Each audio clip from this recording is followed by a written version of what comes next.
This video is on direct और indirect speech. अभी 10th के बोर्ड्स के एग्जाम्स आने वाले हैं, 7 को आपका एग्जाम है, जिसमें से ग्रामर सेक्शन का एक टॉपिक है डायरेक्ट और इनडायरेक्ट स्पीच। तो सबसे पहले हम जानते हैं कि डायरेक्ट और इनडायरेक्ट स्पीच होता क्या है। So what is direct speech? So when we give the exact words that the person has used, it is called direct speech.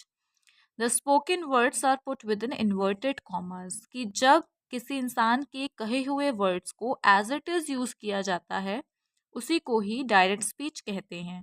The spoken words are put within inverted commas, और उसके कहे हुए words को हम inverted comma में ही रखते हैं।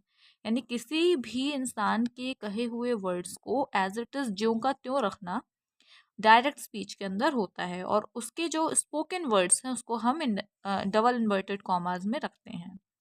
Then second is what is indirect speech? So when we convey the thoughts of the speaker within actual words, but without the actual words, but with its full meaning intact, it is called indirect or reported speech, or we can also say narration. We do not use inverted commas here. जब हम convey करते हैं उसी particular thought को, विचार को, जो कि स्पीकर के हैं, लेकिन बिना उसके एक्चुअल वर्ड्स को यूज करे, बट लेकिन विद इट्स फुल मीनिंग, उसके फुल मीनिंग इंटैक्ट से, यानी कि उसके कहे हुए वर्ड्स का या उसके कहे हुए सेंटेंस का मीनिंग चेंज नहीं होता है, लेकिन तरीका चेंज हो जाता है, यानी कि उसके एज इट इज वर्ड्स को हम नहीं रखते हैं, उसी को ही इनडायरेक्ट स्पीच कहा जाता है। इसके अलावा इनडायरेक्ट स्पीच को रिपोर्टेड स्पीच या फिर नरेशन भी बोला जाता है। Do not use inverted commas, और इनडायरेक्ट स्पीच में हम इन्वर्टेड कॉमास का यूज नहीं करते हैं। इसके एग्जाम्पल भी हैं, लाइक डायरेक्ट का एग्जाम्पल है Meena said to Nitin I ate brownies, कि मीना ने नितिन से कहा आई एट ब्राउनीज, ब्राउनीज मैंने खाई थी। ये उसके एग्जैक्ट वर्ड्स है कि आई एट ब्राउनीज। अब अगर हमें इसे इनडायरेक्ट में लिखना है तो कैसे लिखेंगे? Meena told Nitin that she had eaten brownies. इसमें क्या चेंजेस आया वो रूल्स में हम जानेंगे, जो कि नेक्स्ट वीडियो में बताऊंगी।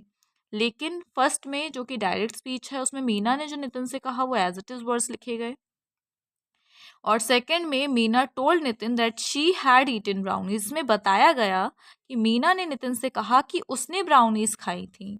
फर्स्ट में क्या था, वो कह रही है मैंने ब्राउनीज खाई थी, और इसमें हमने नरेट किया है कि मीना ने नितिन से कहा कि उसने ब्राउनीज खाई थी।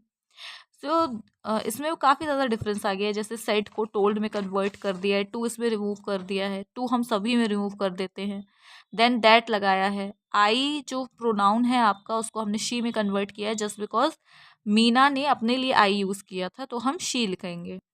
देन एट ब्राउनीज, ये आपका सिंपल पास्ट टेंस में दिया गया था, और सिंपल पास्ट टेंस रूल के अकॉर्डिंग हम सिंपल पास्ट टेंस को पास्ट परफेक्ट टेंस में कन्वर्ट करते हैं, जिसका रूल आता है subject plus had plus third form of the verb and then object. तो हमने लगा दिया she had eaten brownies, third form had, यानी कि हमने सिंपल पास्ट को पास्ट परफेक्ट में कन्वर्ट किया। नेक्स्ट वीडियो में हम इसके रूल्स जानेंगे, सो स्टे ट्यून्ड।